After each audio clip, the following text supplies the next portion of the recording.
So guys, actually ব্যাপারটা হচ্ছে highway riding is kind of risky, যেটা সবাই জানে।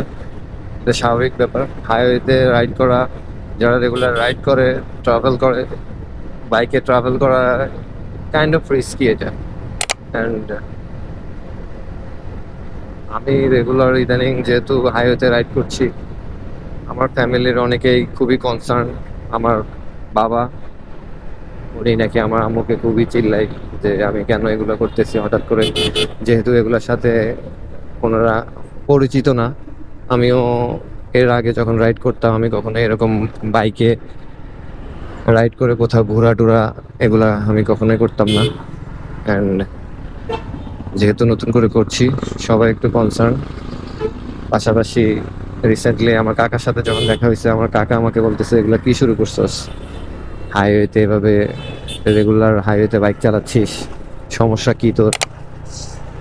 অ্যান্ড আমার ফুপু দেখি আমি যখন ভিডিওস পোস্ট করি, আমার ফুপু আমাকে প্রায়ই কমেন্ট করে যে সাবধানে চালাবি। সো সবার উদ্দেশ্যে একটা কথাই বলতে চাই, আমার ফ্যামিলি যারা আছেন, দোয়া করবেন যাতে আল্লাহ রাস্তায় যখন রাইড করি যাতে সহি সালামতে রাখে। আসলে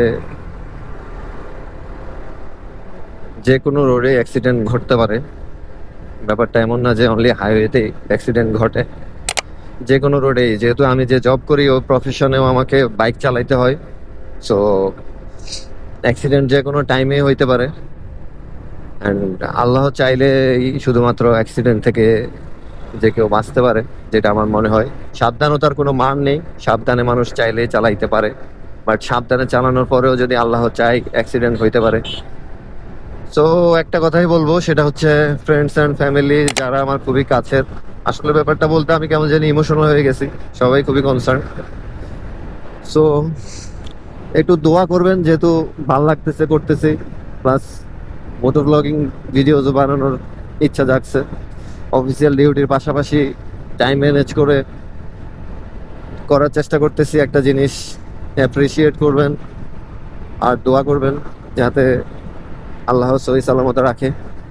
এটাই, আর কিছু বলার নাই। আর সবার প্রতি অনেক ভালোবাসা রইল, যারাই কনসার্ন থাকেন আমি হাইওয়েতে রাইড করতেছি দেখে।